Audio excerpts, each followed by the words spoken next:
ఎవరికి ఎటువంటి ఇబ్బంది లేనటువంటి కరెంటుని, నాణ్యమైన కరెంటుని ఇవ్వడానికి సర్వదా అన్ని సిద్ధం చేసి పెట్టాం. ఎటువంటి ఇబ్బంది లేదు.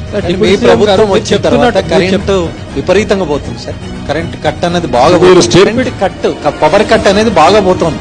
కట్ కి ఇంటరప్షన్ కి చాలా తేడా ఉంది.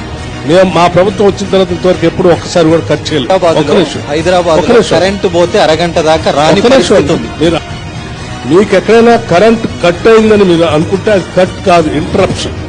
ఇయర్లీ మెయింటెనెన్స్, యాన్యువల్ మెయింటెనెన్స్ కోసం ఆ డివిజన్ లో పెరిగిన చెట్లని లేకపోతే ఆ వైర్ల మీద పడ్డటువంటి వాటిని ప్రూనింగ్ చేయడం కోసం, యాన్యువల్ మెయింటెనెన్స్ కోసం ఆ లైన్ లో ఆపుతారు. ఆ ఆపి అరగంట పని చేసి మళ్ళీ లైన్ ఇస్తారు. ఆ ఇచ్చిన దాన్ని మీరు కట్టుగా భావించి చెప్తున్నారేమో. డిప్యూటీ సీఎం గారు, మీరు చెప్తున్నట్టు ఇంటరాక్షన్ కు ప్రకటన ఇచ్చాము చేశామని చెప్తున్నారు, కానీ ఇంటరాక్షన్ కి పవర్ కట్ కి చాలా కొంత తేడా ఉంది అనుకుంటాం. ఎందుకంటే రాత్రిపూట ఇంటరాక్షన్ కి సంబంధించిన వర్క్స్ ఎక్కడ జరగవు కదా, రాత్రిపూట కూడా పవర్ కట్స్ ఉంటున్నాయి. ఎక్కడైనా అటువంటిది ఉంటే ఇమ్మీడియట్ గా మా ప్రభుత్వ దృష్టికి తీసుకొని రావడం కోసం కావాల్సిన విధంగా మేము అనౌన్స్మెంట్ కూడా చేశాం. పొరపాటులో ఎక్కడా కరెంటు లేకుండా లేదు, 100% కరెంట్ ఇస్తా ఉన్నాం వ్యవసాయానికి కూడా.